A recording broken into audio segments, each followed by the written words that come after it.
So, I've been expanding my retro game collection over the last couple months, picking up a few essentials. Visa Kung Fu Panda, SpongeBob movie game, you know. Lots of people say the best way to collect retro games is to drive down to mom and pop stores or yard sales. But, you license havers are silly. Why know how to drive when online shopping exists? Everything ships right to my doorstep, and the prices for these games are great. These are great prices. Great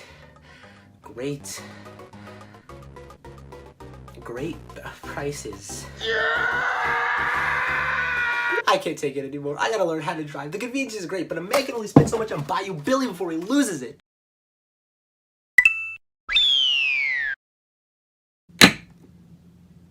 This man would make for a great driving instructor. When the world craves vehicular manslaughter, count on Nintendo to satisfy those needs. Mario Kart, a series I'm sure you're all well familiar with. Mario characters racing against each other in wacky courses with items flying everywhere. It's one of the titans of multiplayer gaming. It defined an entire subgenre of racing games, and it is still going strong to this day. Like, really strong. I mean, have you seen how well 8 Deluxe alone has been selling? Like, Jesus Christ, it's just an updated port, and I can't even say anything. I'm part of the problem. Even if you've never owned a Mario Kart game, you've undoubtedly had some sort of exposure to the series. Being the professional virgin I am, I'm no stranger to the realm of Nintendo's flagship kart racer, but I am a stranger to the realm of actual driving. I just can't grasp it. I could study, but my stupid loser gamer brain can only comprehend things through video games. So why not learn about unfamiliar territory with something slightly less unfamiliar? Now, my Mario Kart journey started much later with its Wii entry, but I've gone back and played the older games one way or another. I got to play DS and Double Dash at friends' houses, and I just straight up own 64 and Super Circuit now. Super Mario Kart has remained this elusive entry for me. Well, this and the arcade games, but that's a whole other can of worms. Regardless, with a series as long-lasting as Mario Kart, I think it'd be nice to look back and see how such a massive multiplayer icon evolved and became what it is today. And if we're gonna try to get to the root of my driving problem, there's no better place to start than the series roots. F-Zero. It's where the guy from Smash comes from. To many, F-Zero was an excellent series of games that truly stood out amongst every other racing game on the market. It is gone, but not forgotten. Now I say was, because to Nintendo, it is gone and long since forgotten. I kid, but at the time, F-Zero was quite revolutionary. The year is 1991, and Nintendo had just released their follow-up to the ever-successful NES, the Super Nintendo, and among the launch titles is F-Zero, a high-speed racing game that utilizes this fancy new Mode 7 technology, which scales and rotates sprites in a way that makes them appear to be 3D. Now, even before F-Zero, racing games were already pretty commonplace, and Mode 7 might not be as impressive nowadays, but you gotta keep in mind, as far as racing games on consoles went, at that point they were like this. Or even this. So F-Zero was quite special, and a good showcase of both Mode 7 and the SNES's capabilities. I mean, it sounds great, controls well, is visually appealing, and was well received. But there's just one problem. It didn't have multiplayer, and as a racing game, that's kinda important. So Nintendo decided to take another crack at a racing game using Mode 7, one designed specifically with multiplayer in mind, and was also slower than F-Zero as to appeal to a wider, more casual audience. Go-karts were picked as the vehicle of choice and were being driven by racers in overalls. I don't even have to finish that sentence, you know where this is going. Alright, everything finally came together, and the game was released in late summer of 1992 in Japan and North America, and early 1993 in Europe, yada yada, whatever, you don't care. Let's play the game!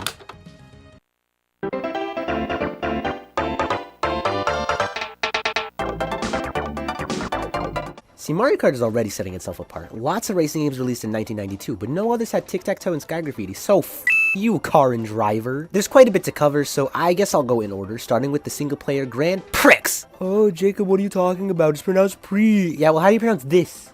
Yeah, exactly, shush. You're given the choice to play on 50cc, 100cc, or the later unlockable 150cc, which determines the speed of the karts and the difficulty of the game.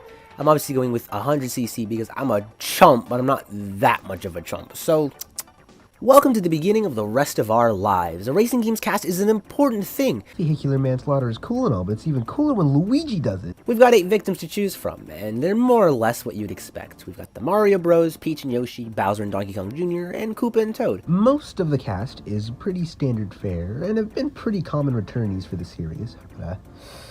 One of these is not like the other. So here we've got Donkey Kong Jr. You know how many appearances he's made in Mario Kart?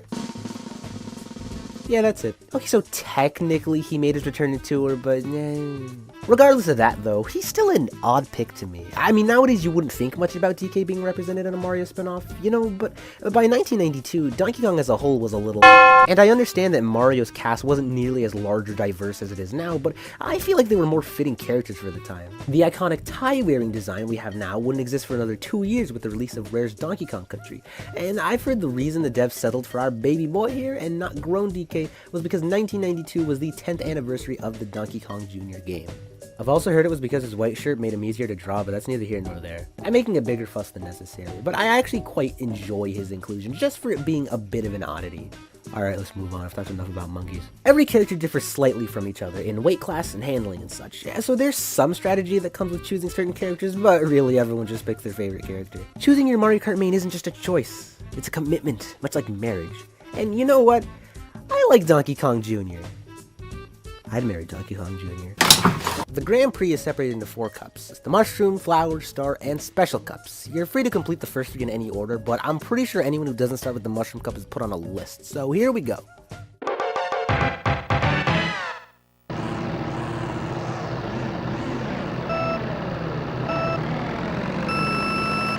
Alright, there's already an elephant in the room. A rather large one, might I add. Your screen is always displayed in split screen while racing, no matter the amount of players or what mode you're in. This game was designed for multiplayer down to its core, and it makes sense in the context of multiplayer. One player gets the top screen, the other gets the bottom. But in single player, the bottom screen displays a map of the track you're on. It is much too large to just glance at, and the character icons are huge and overlap each other frequently. I'm also not a fan of this angle. Why couldn't it just be top down? The series adopted a minimap not long after, and that's all you need, dude.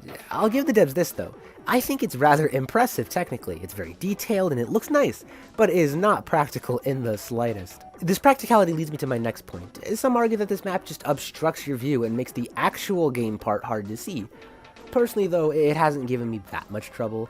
I mean, the game was completely designed around its unique display, and I never felt that the tracks were just impossible to see because the map got in my way. In fact, and this is probably just a me thing, after a while when I get into it, I kind of just forget the map is even there to begin with. So, not a great setup, but it's fine.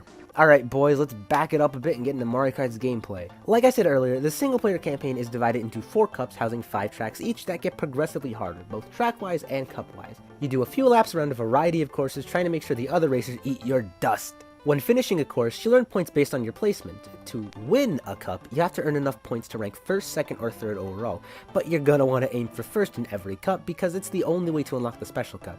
Do you know in the Japanese version of the award ceremony, Bowser and Peach get absolutely sloshed, and that just sums up the Mario Kart experience perfectly. Actually, something interesting about these cups is that you kinda have to do well. There's a live system in place. You get 3 at the start of a cup, and if you place 5th or lower, you have to do the race over until you at least get 4th place. Use up all your lives and it's game over. This is something that was carried over from F-Zero, but I think it's just neat because Mario Kart is notorious for how unforgiving it can be. Like nowadays, you could finish 13th in a 12-player race. It's ruthless. And yes, this is another element that didn't stick around very long. So the quality of Super Mario Kart's controls will differ depending on who you ask. Some people think it controls poorly, some think it controls well. I lean more towards the latter. I think it controls rather nicely. It's snappy, fluid, and overall is just really fun to play. Though making B accelerate and A for items was weird because your thumb can't do that. I imagine most people's problems with the controls stem from the drifting, and the drifting. Drifting is an integral part of playing Mario Kart. It allows you to better make sharp turns and typically grants you a speed boost. If you want to do well, you gotta drift, except for in this game. Pressing and holding one of the shoulder buttons puts you into a drift state, and every time I try to use it, I turn really far in, but I also move so far out. It's a little hard to describe, but anyone who's played this game knows exactly what I'm talking about, and this isn't a good situation when these tracks are full of tight turns, so the drift is mostly unreliable for me. And I'm not even trying to say the drift is bad per se, just that going from more modern entries to this one is a bit of a learning curve, shall we say. I find it's easier to just stop accelerating and make my turns that way, and you may say, but you're trying to win, that's counterintuitive, and to that I say, it doesn't matter anyway. The computer in this game cheats hard. First off, they rubber band hard, which means no matter how fast you are, how well you play, how many items they get hit with, they will always keep up with you. And I understand rubber banding is done to keep you from getting too far from the competition, but it is ridiculous in this game. And then when you mess up, whether you fall off the track, get hit by a stage hazard, hit by an item, it takes so long for you to recover. But the computer brushes it off like it's nothing. And then there are the special items. Oh yeah! Mario and Luigi can use invincibility stars whenever they want to. Yoshi can throw eggs. Bowser's got fireballs. Peach and Toad can throw poison mushrooms that shrink you. That's not fair. Why does the computer get this many advantages? They're the computer. They can already cheat. I'm all for Mario Kart's trademark Barbra Streisand, but I think this is crossing a line. Mario Kart is obviously well known for how unfair it can be at times, but there's a certain nuance to it. In the other games, and this applies to other good kart racers, the unfairness was usually derived just from items and stage hazards, things nobody could really control, and things everybody could be affected by. When it came to actual racing, though the CPU would sometimes have its moments, you are more or less all on the same playing field. And how well you do will more so come from pure skill, but in Super Mario Kart's case, the abundance of advantages given to the computer players can make the single-player campaign feel unfair at times, and not in the good way. It's almost like you're handicapped in a way, and mind you, it's not like game ruining or anything. No, not at all. The computer is still manageable, and there's lots of fun to be had, but I feel this encompasses a large part of the single-player experience, so it's worth mentioning. Okay, let me talk about items properly. Items are a defining part of Mario Kart's gameplay. When you run over an item plate, not box, we don't have the technology for that yet, you can receive one of many items for offensive, defensive, or zero purposes. The kinds of items you can get depend on what place you're in that moment. The stronger ones typically reserved for lower placements. There's the banana peel. You throw it on the ground and whoever touches it spins out. There are green shells, which you can throw straight ahead or straight behind you. They'll ricochet off walls until they hit a target. Red shells. They're kind of bad in this game. They home in on opponents in front of you and are a top tier item in other games. Very reliable and can very much change the course of the game. But the homing is not good here. I always find it just hits a wall and breaks before it even gets close to its target. Next up are coins. Some people like them, some people loathe them. I'm kinda indifferent towards them. Like sure, it's not the item I want in that moment, but I'm probably already at another item panel by the time I use it, so whatever. Coins can also be found on the track, and collecting them makes your cart go a little faster. There's the mushroom, which gives you a speed boost. Not only is the boost great for, gaining speed, but the boost is strong enough to get you through off-road terrain that would normally slow you down, such as grass or mud. We've got the lightning bolt and superstar, two of the rarest items in the game. The star gives you a slight speed boost as well as temporary invincibility, and the lightning bolt will shrink all of your opponents for a short time, making them slower and allowing you to squash them. Finally, the feather, making its Mario Kart debut and immediate retirement, only properly appearing in this game. It makes your cart jump high into the air, which is mostly used to access shortcuts. I mean, it works, but unless I'm near a shortcut, I just waste it so I can get another item. It's very situational, but when it works well, and it feels satisfying to pull off. The feather did reappear many years later in Mario Kart 8 Deluxe's battle mode, and in its 25-year-long absence, it has not become any more useful. Not bad, but I can definitely see why it didn't stick around long. Okay, I lied. There is one more item, but it's exclusive to the multiplayer modes, that being the Boo. It turns the user invisible and steals an item from another racer. Items are such a fantastic concept. They bring a unique kind of thrill and tension to races, and balance this fine line of randomness and skill. Obviously, you'll never know exactly what item you or your opponents will get, or even what'll be an immediate threat to you, but you can strategize and figure out the best time to use them to truly take advantage of them along the way, if that makes any sense. Or you can just go buck wild, that works too. They're so much fun to mess around with. They can really keep you on your toes, and were a big factor in giving Mario Kart that unique edge it had over other racers of the time. I will say though, going from later games to this, you can definitely tell there was a change in their design philosophy. From Mario Kart 64 onwards, items have a much greater presence, but I think they take more of a backseat in this game to just raw skill.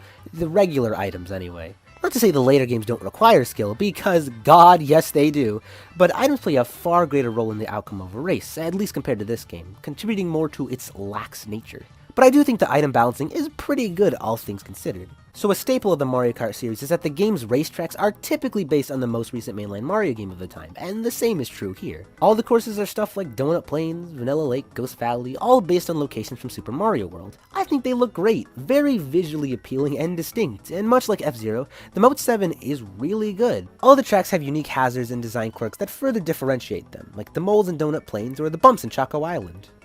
well, you can tell the course types apart. Let me explain. Though there are 20 different tracks you can race on, there are only 8 themes split among them, which means we have things like 2 Choco Islands, 3 Bowser Castles, 4 Mario Circuits. 4! Mario, you're a plumber, what do you need 4 race circuits for? The fact that these themes were reused multiple times isn't necessarily an issue, but not enough is done to differentiate most of them. Like, the track layouts are all different, sure, but that's pretty much it. I'm not sure if this was done because of hardware limitations or deliberate choice, probably a little bit of both, but it creates a scenario where the themes of the courses are memorable, but the courses themselves really aren't. So they all just blend together in your head based on theme, and unmemorable racetracks aren't a good thing to have in your racing game. It can make the cups feel repetitive at times. But I guess it's somewhat made up for by these sweet tunes you'll be racing to. I wouldn't really describe Super Mario Kart's soundtrack as racing music. Most of these tracks are rather upbeat, maybe even a little slow, but boy are they catchy, and I think they really suit the more casual vibe of the game. I love this soundtrack so much, it just puts you in a good mood. So once you make your way through the Special Cup, you'll be faced with the final course, Rainbow Road, the most unique track because there's only one. There's only one. It's a beautiful track, with a narrow road, sharp turns, and no guardrails, a fitting final challenge, putting all of your experience to the test. It's a crazy hard course, for me at least, but a fun and fair challenge nonetheless, and a great way to end the campaign. And that does it for the Grand Prix, but there's still a few other modes to go through. The other single player mode is Time Trial, and it's exactly what it sounds like. You race around a track and try to get a good time, or just dick around if you're like me. Finally, there's the multiplayer. You know, the whole reason this game was made, I almost forgot. You could go through the cups with a friend, or play the ever-beloved Battle Mode, another staple of the series. You and a friend are placed in a closed arena and must fight to the death. You have to pop each other's balloons with items, and whoever pops the most balloons wins. I've heard so many tales of this mode, how competitive and hectic it can be, some of the most fun multiplayer on the Super Nintendo, and I can't wait to try it out. But I'm not 2 players, so I can't. Yeah, I haven't gotten to try the multiplayer yet, so I guess my experience with this game is a bit incomplete. I mean, from all the testimonies I've heard, the game excels at multiplayer, in both regular races and especially the battle mode. I guess this ending was a bit anticlimactic, but to be fair, I think the single player experience is also an important part of these games. Sometimes you just can't get together for some couch multiplayer. I mean, do you know how many people primarily play Mario Kart as a single player game?